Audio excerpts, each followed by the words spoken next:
Entrega seu cargo, Júlio. Hoje, 17 de dezembro. Faça o que é moralmente correto e, por favor, vá embora de São Paulo. 7 dias que abalaram o São Paulo para sempre. A maior crise institucional da história do clube. E que até agora, pelo menos, não aconteceu nada. Nenhuma consequência. E precisa. A gente precisa de consequências tão graves quanto o caso. Aliás, os casos. Se você não estava acompanhando, eu vou fazer um breve resumo, porque é importante a gente ter contexto. Tudo começou no dia 12 de dezembro de 2025, quando 2 jornalistas, o Gabriel Sá, essa live gosta muito do Gabriel, a gente é muito fã dele, e o Pedro Lopes, que eu não conheço, mas os dois nos ajudaram muito, né? Mais importantes que Mineiro e Josué, recentemente. Eles publicaram uma reportagem falando que jogadores do São Paulo, pelo menos 2 que eles conseguiram confirmar, estavam fazendo uso de um remédio para emagrecer, aquela canetinha emagrecedora. Isso causou uma grande comoção, porque quem estava receitando era um médico que não é um médico oficial do São Paulo, ele é tipo um consultor que estava ganhando mais de R$200 mil por mês para ir lá no São Paulo uma vez por semana na sexta-feira para dar uma olhada nos atletas e colocar uma tecnologia lá e pá. Essa história de pelo menos 2 atletas estavam tomando a canetinha emagrecedora causou uma grande comoção na torcida e muitos profissionais até foram às redes sociais, fisiologistas, médicos, questionar, será que um atleta precisa mesmo usar a canetinha? Será que ele não consegue perder peso sozinho? Trabalhando no CT e etc. Mas essa discussão médica rapidamente ficou obsoleta, ficou desimportante, porque alguns dias depois, os mesmos Gabriel Sá e Pedro Lopes descobriram que a compra desse remédio estava sendo feita através de um fornecedor ilegal, um cara que não tinha autorização da Anvisa para vender o remédio e que estava cobrando até mais caro do que o preço da farmácia. Então, em 6 dias, esse grande consultor médico que ia revolucionar a preparação física do São Paulo, que já trabalhava lá em Cotia, não é mais funcionário do São Paulo. E aí, nesse mesmo dia da rescisão, o Ramone Arte, com outro jornalista, publica um tweet dizendo que o Dr. Rauen estava pagando uma rachadinha desse salário dele de mais de R$200 mil para um diretor do São Paulo. Eu não vou falar desse assunto porque não tem ainda a comprovação. A gente tem a denúncia, mas a gente não viu ainda a comprovação através de documentos, quebra de sigilo, sei lá, não tem. Então eu não vou poder falar. Eu sei que vocês vão falar, mas por que você não vai falar da rachadinha? Porque eu não tenho como comprovar, não quero ser processado. Então hoje é dia 17 de dezembro, 11h25 da manhã, pode ser que seja verdade? Mas eu não sei, então eu não vou falar desse assunto especificamente. Essa suposta rachadinha, se for verdade, estava sendo paga ao Douglas Schwartzman, mas é importante a gente falar dele e voltar um pouco no tempo, porque ele é uma figura importante nesses 7 dias de crise do São Paulo. Ainda na gestão Carlos Miguel Aidar, lá atrás, uma gravação vazou, e nessa gravação, o então presidente do São Paulo dizia, o Douglas, que é o Douglas Schwartzman, está pedindo comissão em tudo, está ganhando em tudo. O caso foi adiante. E ele virou réu através do Ministério Público, então teve um indiciamento, ele vira réu e esse caso segue. Até que em 2022, do nada, todo mundo é absolvido, sumariamente. Por quê? Porque nessa investigação, para ver se o senhor Douglas Schwartzman estava ganhando dinheiro, comissões ilegais em cima de contratos do São Paulo, a vítima, o São Paulo Futebol Clube, disse que estava tudo bem. Então a vítima, suposta vítima, chegou lá para a juíza e disse, dona, está tudo bem, a gente olhou aqui, está tudo tranquilo, os contratos são ótimos, não, ninguém ganhou nada, está tudo bem, pode esquecer, a gente não segue. E aí a juíza e o Ministério Público vão fazer o quê? Se a própria suposta vítima está dizendo que não é vítima e que está tudo bem, tem que arquivar mesmo. E aí foi todo mundo absolvido sumariamente. Quem era o presidente do São Paulo em 2022, quando então o São Paulo Futebol Clube disse que não foi vítima de nada? Era o senhor Júlio Casares. E esse assunto não só morreu lá dentro do São Paulo, como o Douglas Schwartzman é um dos homens fortes do Júlio Casares. Ele é o diretor adjunto da base. O Douglas Schwartzman, ele é um grande protagonista de gravações. Não só foi citado nessa, como ele é o personagem principal de uma outra, que surgiu nesses últimos 7 dias que abalaram o tricolor, e é uma gravação super importante para nós também. É a história da exploração clandestina de um camarote do estádio do Morumbi. Fevereiro de 2025, teve show da Shakira no Morumbi. Entra na nossa história a senhora Mara Casares, ex-esposa de Júlio Casares, o presidente. Ela é diretora cultural e não sei o que lá do clube. Ela pede ao Márcio Carlomagno, que é o CEO do São Paulo, superintendente do São Paulo, ela pede o camarote 3A emprestado. O camarote 3A, ele não é comercializado na Live Nation, nos shows, porque ele é um camarote, vamos falar a verdade, ruim. Ele não dá visão para o palco, ele não tem vista. Então o São Paulo não consegue vender aquele camarote, a Live Nation também não, ele fica lá à disposição da direção. E ela pediu. E o Márcio falou, tá bom, ninguém vai usar mesmo, pode pegar para você. Na cabeça dele, eles iam usar para fazer algum evento social do clube, algum relacionamento. Mas o que a Mara Casares fez? Ela cedeu, sem contrato, sem nada, este camarote para uma pessoa chamada Adriana, e essa pessoa chamada Adriana comercializou o camarote sem autorização do São Paulo, sem anuência do São Paulo. Só que, quando ela vai comercializar o camarote, e ela vendeu para uma outra pessoa que chamava Caroline, que estava representando a Heineken, um grande cliente, teve problema, porque chegou no dia do show, o camarote não tinha vista para o palco, e essa tal dessa Caroline queria, então, no mínimo, ingressos que dessem acesso à pista, para que os clientes pudessem descer lá na pista. Houve uma briga entre Adriana e Caroline no dia do show da Shakira. E na hora de resolver esse imbróglio, quem é que eles chamam? O Márcio, o superintendente, o CEO. Márcio Carlomagno vai lá e fala, nossa, o que está acontecendo? Então, naquela noite, em fevereiro de 2025, no show da Shakira, o CEO descobre que algo aconteceu. Descobre que comercializaram o camarote sem a anuência do São Paulo. E quem fez isso? A Mara Casares. Qual foi, então, a atitude do superintendente do São Paulo, aquele que deve zelar pelos interesses do São Paulo e proteger o São Paulo Futebol Clube? Sabe o que ele fez? Nada. Absolutamente nada. Guarda essa informação, porque a gente vai falar dela de novo daqui a pouquinho. Passam-se meses. E a gente volta aos 7 dias que abalaram o São Paulo. E olha quem volta para a nossa história. Douglas Schwartzman, aquele da gravação do Carlos Miguel Aidar. Num trabalho brilhante de um repórter chamado Bruno Gilfrida, do Globoesporte.com, um abração para ele, obrigado, você é mais importante que o Raí na nossa história. O Bruninho Gilfrida conseguiu um áudio em que Mara Casares e Douglas Schwartzman ligam para a Adriana, aquela suposta laranja da Mara Casares, e pedem para ela, por favor, retirar o processo que ela moveu contra a Caroline, aquela menina que tinha comprado o camarote representando a Heineken. E por que eles querem que retire o processo? Porque se o juiz, se o Ministério Público, se o delegado, sei lá, num BO, começa a fazer perguntas sobre como você conseguiu esse camarote, mas como você comercializou esse camarote, mas de quem eram os ingressos, essas perguntas são muito inconvenientes. Porque o camarote foi negociado de forma clandestina. Então, nessa ligação, que tem mais ou menos 12 minutos que vocês precisam ouvir, eu não vou botar aqui porque eu não vou roubar o trabalho do Bruninho. Vocês vão lá no Globoesporte.com, vocês escutam. Nessa gravação, que dura 12 minutos e 19 segundos, cada segundo que passa é uma dor no coração do São Paulino. Foram os 12 minutos mais longos como São Paulino desde a final do Mundial de 2005, quando o Liverpool estava amassando a gente e o Rogério defendendo tudo lá, falta do Gerrard, aquela coisa toda. O tom do áudio, e aí é uma opinião minha, tá? É parece mafioso, coisa de mafioso. Sabe filme que o mafioso, aquela hora que ele afasta o terno e você vê que ele está usando uma arma? Nessa gravação, o Douglas Schwartzman, ele faz esse papel de músculo da Mara Casares. Nessa ligação para a Adriana, para convencê-la, por favor, a retirar o processo. Escutem o áudio. Temos grandes momentos que eles falam. Abre aspas. Como você, Adriana, o Douglas Schwartzman pergunta, vai explicar que a Mara te deu esse camarote para explorar? Você vai acabar com ela aqui dentro do clube. Ele também fala, isso foi feito de forma indevida, clandestina, todo mundo sabe. A Mara diz para ela, poxa, eu estou prestes a assumir coisas grandes. Eu tenho um futuro aqui no clube.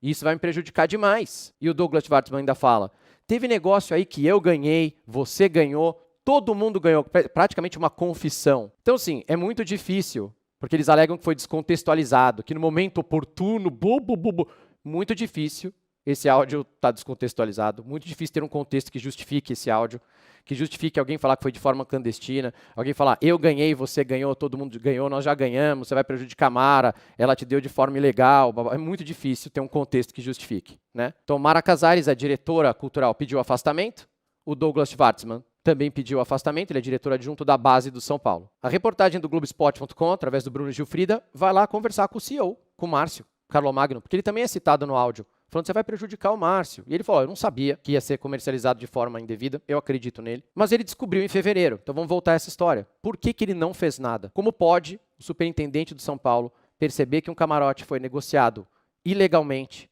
sem anuência do clube, sem dar dinheiro para o clube, e ele não fez nada desde fevereiro? Isso precisa ser explicado. Ele precisa se manifestar a respeito disso e precisa ser punido, talvez, nesse sentido também. E nessa entrevista do CEO para Globoesporte.com, extremamente bem conduzida pelo Bruno Gilfrida, a ordem das perguntas é muito boa, depois vocês veem uma aula de jornalismo do Bruno Gilfrida. O Bruno pergunta, é difícil desassociar essa história do Júlio Casares, de tudo que está acontecendo. O presidente, já que uma das pessoas envolvidas, inclusive, é a ex-esposa dele, né? Como é que ele estava monitorando a situação desde fevereiro? E o Carlomagno responde, o Júlio não estava monitorando nada. Não levamos isso a ele, nós levamos problemas um pouco mais macros. Esse era um problema até então de porte médio. Agora, eu vou deixar... Eu sou jornalista também, mas aqui é um canal de opinião e eu sou torcedor do São Paulo, então eu vou falar como torcedor. Eu não acredito. Eu acho que o CEO está mentindo. Eu acho que o Carlomagno mentiu aqui descaradamente. Isso aqui é uma mentira que ele não levou essa história para o Júlio. Mentira, não é possível. Não é possível que o superintendente não leve ao seu chefe, à sua esposa, comercializou um camarote ilegalmente aqui dentro de São Paulo. Não é possível. Eu não consigo acreditar que o Júlio não sabia e que vocês não levaram isso lá para ele. Eu acho que o superintendente está mentindo. E é grave mentir. No final desses 7 dias que abalaram o tricolor, então, o Conselho Deliberativo do São Paulo, que é praticamente inútil, né, como a gente sabe, resolve se reunir numa terça-feira, no dia 16 de dezembro à noite, às 6 horas da tarde, para discutir todos esses casos e essas gravações, e o caneta emagrecedora, e o camarote, e beleza. Eles se reúnem lá. Mas lembrem-se, é a mesma galera que aprova orçamento, tá? Com 300 milhões de déficit, é a mesma galera, tem oposição lá. Então eles se reuniram. E sabe qual foi a grande notícia que saiu desse dia 16 de dezembro? Foi por isso que eu resolvi gravar um vídeo. Senão eu não ia ter falado nada. A notícia que saiu em todo lugar é que, nesta incrível reunião, o senhor Júlio Casares, ele pediu uma mudança no estatuto do clube. Eu falei, que bom, vai punir as pessoas, vai expulsar as pessoas. Não. Ele pediu para que a gente agilizasse o processo da SAF do São Paulo, para a gente separar o futebol do social e para a gente agilizar a SAF. Gente do céu, eu fiquei furioso nesse dia como torcedor ali. Eu fiquei louco, sabe por quê? Porque nada para mim grita mais, somos culpados, somos incompetentes, estamos num rolo, sei lá, do que fazer isso, do que falar em SAF no dia 16 de dezembro. Porque SAF é a palavra mágica, ela deixa a torcida completamente louca, fica todo mundo ensandecido. Sim, queremos SAF, tira esses dinossauros daí. Ele falou a palavra mágica, ele redefiniu o conceito de cortina de fumaça. E tem que ser muito burro, muito trouxa, para cair nesse papinho. Se tem um dia que você não tem que falar de SAF, de mudança de estatuto, era o dia 16 de dezembro, no meio da semana que mudou o São Paulo. Mas ele fez isso. E é praticamente vestir uma carapuça, né? Eu, como torcedor hoje, eu não quero mais saber de SAF. Eu não quero que separe o futebol, não quero saber de porcaria nenhuma. Sabe que eu quero polícia. Eu quero Ministério Público. Eu quero ver gente de algema. Essa é a minha vontade como torcedor. Tô nem aí pra SAF. Não investidor árabe, não quero saber. Não quero saber. Chegou uma proposta pro Pablo Maia. Caguei. Hoje não é o dia de falar de SAF. E se você joga essa carta da SAF, é muito desespero. E você está praticamente assumindo culpa, na minha opinião. E eu não vejo ninguém da oposição lá revoltado com isso também. A oposição faz alguma coisa, chama o Ministério Público, chama a polícia, faz um BO. O que me leva a uma reflexão mais filosófica sobre a nossa situação, torcedor são paulino. Nada do que eu falei até agora importa. Nada.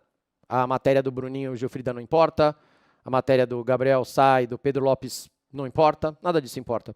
Porque o clube é uma entidade privada. Se alguém perdeu dinheiro lá, foi o clube, foram os associados do clube. Eu não sou associado do clube. Então não adianta eu ficar indignado. Eu fico indignado porque eu sou São Paulino. Culpa do Tele, Santana, entendeu? Eu não tenho nada a ver com o Júlio Casares, é por causa do Tele. E me machuca porque eu sou torcedor. Mas na prática, a nossa indignação, ela não vale nada se eles não escutarem. A gente pode gritar, pode espernear, a gente pode gravar vídeo, a gente pode pedir o que a gente for pedir nesse vídeo aqui. Mas não adianta nada. Porque são eles que decidem. E a realidade é essa. A gente não tem muito o que fazer. E a minha reflexão é, será que existe uma forma do tal do torcedor comum, ele, legalmente, dentro da lei, abrir um processo contra o clube? Porque a gente não foi materialmente prejudicado, certo? Eles foram materialmente prejudicados, nós não. Mas será que existe alguma forma de reclamar disso? Será que a torcida consegue? Será que, como eles recebem dinheiro de loteria, sei lá, e tem coisa tributária, será que eu, como cidadão, consigo interferir no São Paulo Futebol Clube? Será que tem uma forma de eu entrar? Se tiver algum advogado aí, deixa um comentário aqui embaixo. Será alguma interpretação de alguma lei que a gente pode entrar de fora para dentro, sem ter tido um dano material e reclamar de alguma coisa do São Paulo Futebol Clube, só pelo fato da gente ser torcedor do São Paulo? Será que o torcedor, dentro da Lei Pelé, não sei, tem alguma importância nesse caso? Talvez tenha, talvez não. E muito provavelmente, legalmente, a gente não vai conseguir fazer nada, nós torcedores. Mas como eu sempre... Eu trouxe a informação da reunião que poderia destravar essa troca de jogadores, mas ela ainda segue em discussão. O que mudou? Esse otimismo que foi noticiado hoje é um otimismo que parte do Botafogo. O Botafogo vê a negociação como encaminhada, porque chegou a esse acerto com o Ferrarese, que já estava bastante avançado. Mas o São Paulo trata com um pé ainda atrás. Não tá pro São Paulo, essa negociação ainda não está encaminhada, porque o São Paulo só topa liberar o Ferrarese se chegar a um acordo para receber algum jogador nos mesmos moldes. Então a informação do empréstimo com a cláusula de compra, que já é antiga, a gente já tinha trazido aqui. Agora o São Paulo espera o Botafogo liberar algum jogador para o São Paulo, e aí o São Paulo então dá o ok e libera o Ferrarese. A informação que a gente também trouxe com exclusividade aqui da troca tripla envolvendo o Joaquim Correia, e até muita gente falou que era fake news e não sei o quê, e agora tá todo mundo trazendo a informação de que o Joaquim Correia, o Tuco, interessa ao São Paulo. O que eu apurei é que segue a mesma situação. O Savarino não deseja vir para o São Paulo, sair do Botafogo nesse momento, e o Tuco é um dos jogadores que interessa ao tricolor. Acontece que a informação nova que eu trago hoje é que envolver o Rodriguinho nessa negociação não é uma coisa que interessa ao staff do jogador. Por quê? O Rodriguinho, nesse momento, ele não quer sair do São Paulo e não vê como uma alternativa ir para o Botafogo, porque tem sondagens fortes, muito fortes, da Europa, de dois clubes, Ajax e Bayer Leverkusen.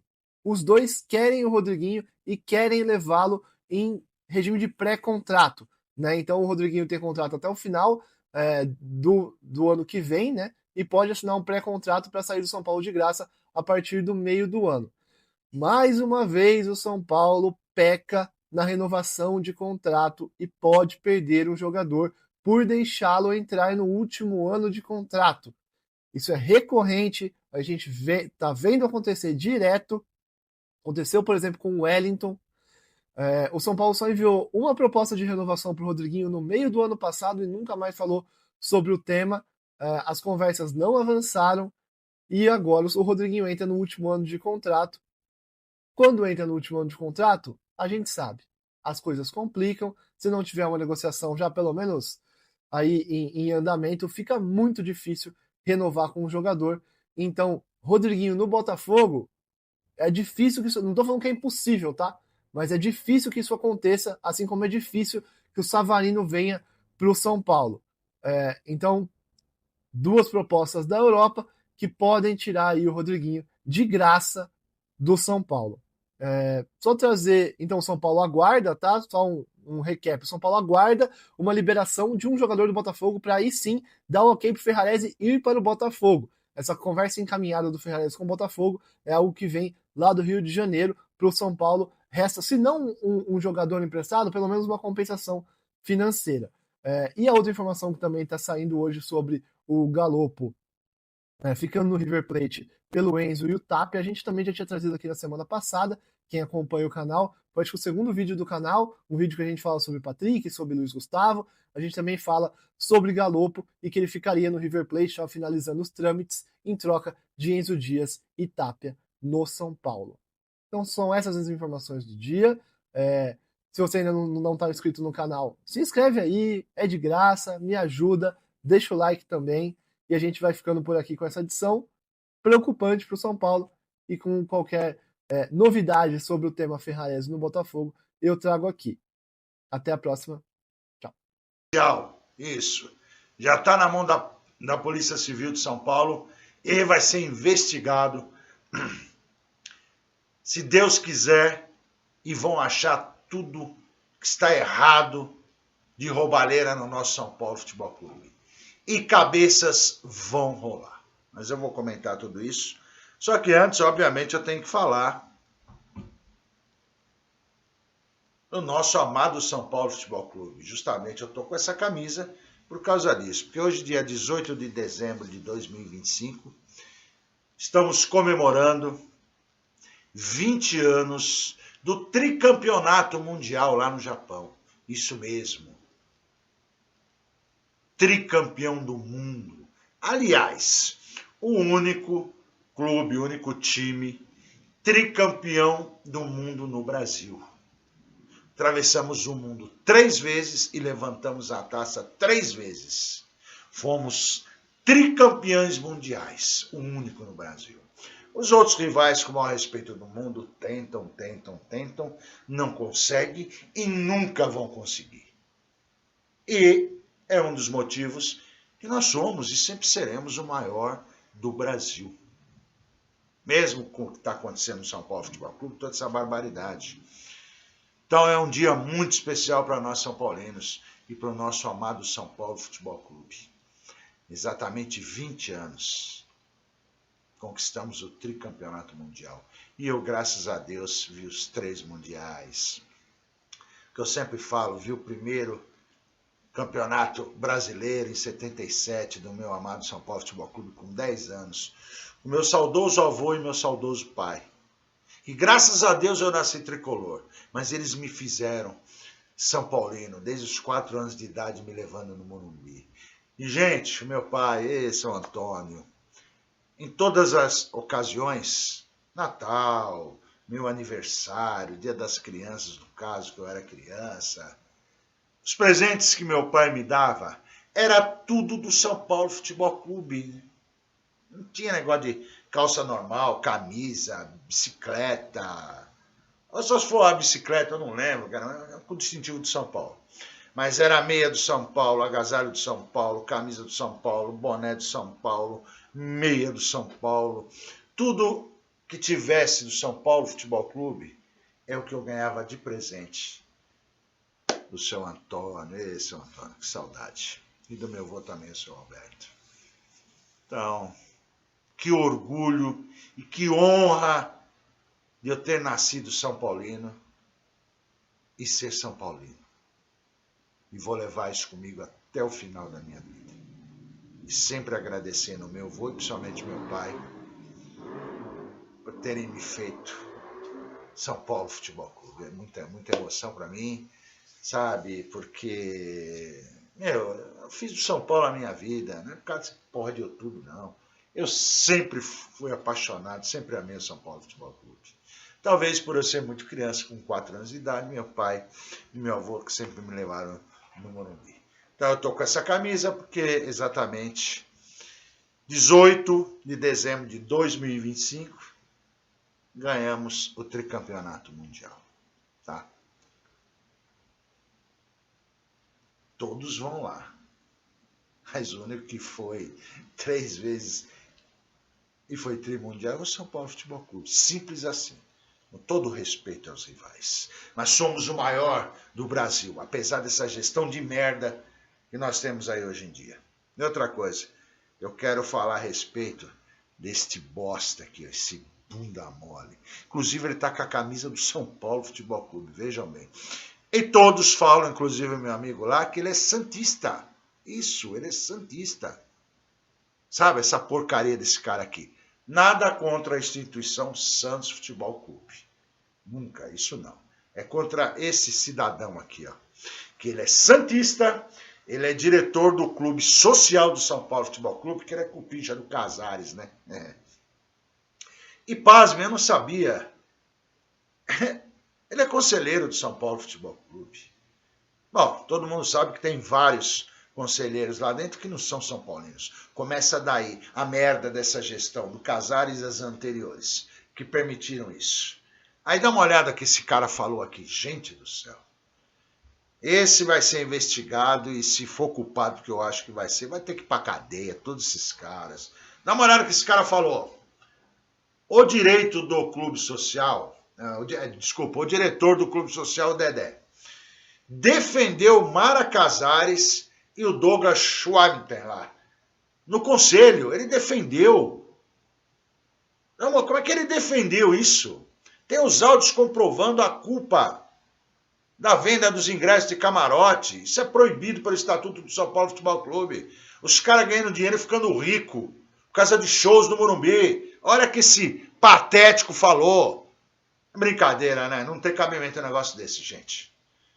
Esse é um dos que tem que ser expulso do São Paulo Futebol Clube. Continua aqui, ó. Ele defendeu o engavetamento da questão para parar a votação e apoia o gasto de mais de 3